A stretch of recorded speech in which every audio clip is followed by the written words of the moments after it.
Hai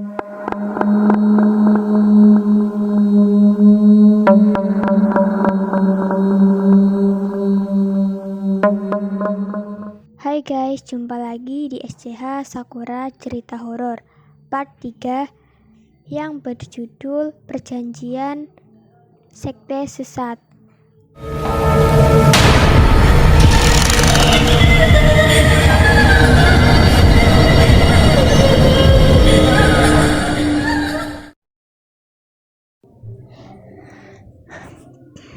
Pada awalnya Rindi berkuliah di suatu perguruan tinggi dan akhirnya dia lulus.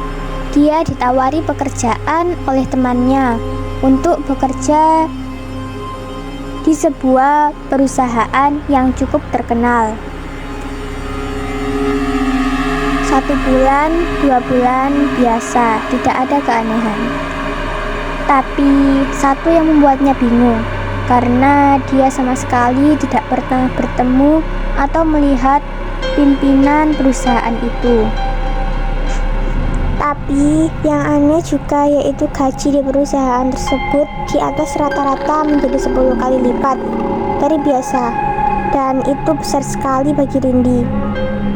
Pada suatu ketika ada suatu kegiatan yang diadakan perusahaan tersebut, dan yang membuat bingung adalah jam acara, yaitu jam 11 malam. Singkat cerita, Rindi dan 3 teman lainnya berangkat ke acara tersebut, masing-masing Ria, Mia, dan Wati. Mereka berangkat bersama menuju tempat acara yang diadakan oleh perusahaan. Pada awalnya mereka biasa saja,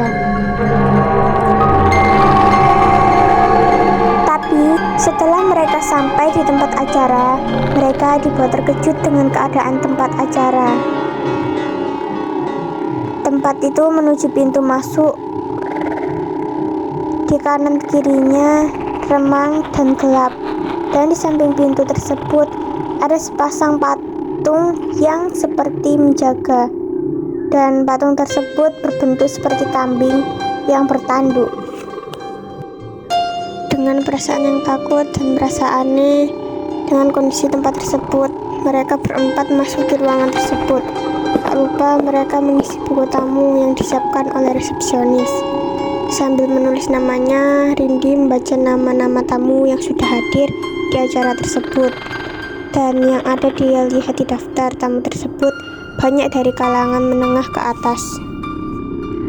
Masuklah mereka ke ruangan tersebut, dan alangkah kagetnya, ruangan tersebut ternyata ada lilin-lilin yang dinyalakan dengan ditata melingkar di tengah-tengah ruangan, dan orang-orang yang sudah datang duduk melingkari lilin yang dinyalakan di tengah ruangan. Karena sudah merasa tidak nyaman, akhirnya Rindi berbisik Mia. "Mia, kenapa seperti ini? Katanya ada rapat. Tapi kok acaranya menakutkan, seperti ada yang ditutupi. Ayo kita pulang aja." Mia menjawab, "Iya, aku juga heran. Lebih baik kita pulang daripada kenapa-napa."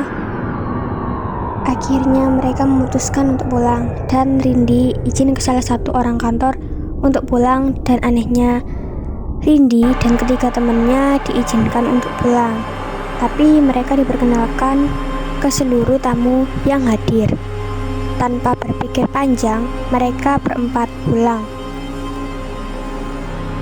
Hari-hari selanjutnya, Rindi bekerja seperti biasa. Suatu ketika, ada pekerjaan yang mengharuskan ia datang ke rumah pemilik perusahaan.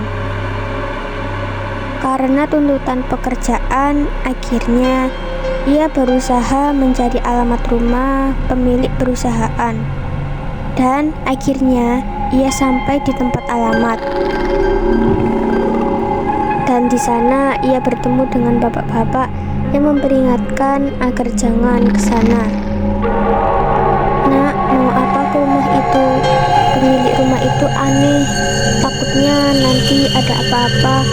Soalnya orangnya aneh, suka melakukan ritual-ritual menyalakan lilin melingkar, dan dia ada di tengah-tengahnya." "Tapi Pak, Maaf, saya juga ada keperluan yang harus diselesaikan. Dengan memaksa, Rindi akhirnya masuk ke rumah tersebut. Diketuklah pintu, tapi tidak ada yang keluar. Berkali-kali, tapi tetap tidak ada yang keluar. Akhirnya, ia memutuskan masuk. Yang memang pintu rumah itu agak terbuka. Rindi masuk. Dilihatnya sekeliling dan matanya tertuju pada tumpukan kertas yang ada di meja. Ia pun penasaran dan perlahan ia buka dan baca. Alangkah kagetnya Rindi, ternyata lembaran kertas tersebut berisi nama dan biodata dirinya lengkap, hingga weton jam lahir. Dan bukan hanya itu, di situ juga dituliskan cara kematiannya. Dia membacanya bahwa dia akan sakit yang tidak bisa disembuhkan, dan jika tidak, ia akan mati kecelakaan. Bahkan detail kecelakaannya pun dijelaskan bahwa kepalanya akan hancur dan lain sebagainya. Tidak hanya itu, ternyata lembaran itu juga berisi biodata ketiga temannya, yakni Ria, Mia, dan Wati. Dijelaskan juga detail kematian mereka. Belum selesai membaca, tiba-tiba pemilik rumah atau pemilik perusahaan tersebut keluar dari dalam dan menyapa Rindi. Tapi Rindi sudah emosi. Setelah membaca lembaran 7 kertas di atas meja tadi, dengan berteriak histeris, Rindi keluar dan bapak yang tadi di luar berusaha meredakan emosi Rindi. Karena teriakan Rindi, warga sekitar mulai keluar dan mengetahui kejadian tersebut. Kan bapak sudah bilang, gak usah berurusan dengan pemilik rumah itu, karena orangnya aneh. Sekarang kita bawa aja itu pemilik rumah ke balai desa, kata bapak-bapak tersebut. Karena bukti sudah ada, kita adakan musyawarah di balai desa. Akhirnya ibu pemilik rumah atau pemilik perusahaan tersebut diusir dari wilayah tersebut berdasar keputusan warga. Dan Rindi pun mengundurkan diri dari perusahaan. Ternyata sebulan sebelumnya Rindi juga mengalami sakit yang tidak bisa dijelaskan. Tapi karena ikhtiar akhirnya dia sembuh. Dan setelah sembuh seminggu kemudian ia mendapat kecelakaan. Tapi untungnya saat ada truk yang hampir menabraknya, dia seperti didorong menghindar dari truk tersebut. Hal ini mengingatkan dia waktu membaca lembaran kertas setan, dan itu sama persis dengan yang ia alami. Karena penasaran dengan ketiga temannya, ia memutuskan untuk menghubungi teman-temannya. Satu persatu ia telepon dan bahkan mendatangi rumahnya. Ternyata Mia dan Ria dalam keadaan baik-baik saja. Meskipun mereka juga pernah mengalami hal-hal aneh yang mengganggu mereka. Tibalah di rumah Wati. Assalamualaikum. Dibuka pintu oleh Ibu Wati. Waalaikumsalam. Nak Rindi, ada apa ya? Watinya ada, Bu. Ibu diam sejenak dan kemudian menghela napas panjang. Wati sudah meninggal, Nak Rindi.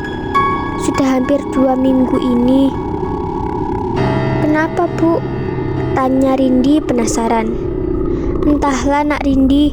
Sebelum meninggal, ia melihat ada sosok jubah hitam dengan tanduk di kepala terlihat tinggi besar, dan dia memaksa Wati untuk mengikutinya. Dan semenjak itu, tubuh Wati menjadi semakin kurus dan tinggal kulit saja. yang membalut tubuhnya. Dan akhirnya Wati cerita ke ibu bahwa dia sudah salah melangkah hanya karena ia menginginkan harta. Akhirnya ia melakukan perjanjian kepada setan di mana dia bekerja, dan ternyata Rindi, Nia, dan Ria adalah tumbal Wati yang akan dipersembahkan kepada junjungan mereka.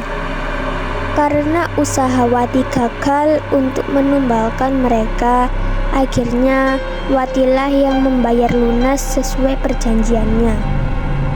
Pantaslah Wati yang belum genap setahun bekerja sudah memiliki harta yang banyak, seperti rumah, mobil, dan juga aset tanah yang luas. Dan Wati pun sadar yang mengajak dia, Ria, dan Nia bekerja di perusahaan tersebut adalah Wati. Oke teman-teman, sekian dulu cerita STH kali ini. Pelajaran yang kita ambil adalah jika kita menginginkan kesuksesan, hendaklah kita bersabar dan berusaha dengan cara yang terbaik. Sampai jumpa di SCH selanjutnya.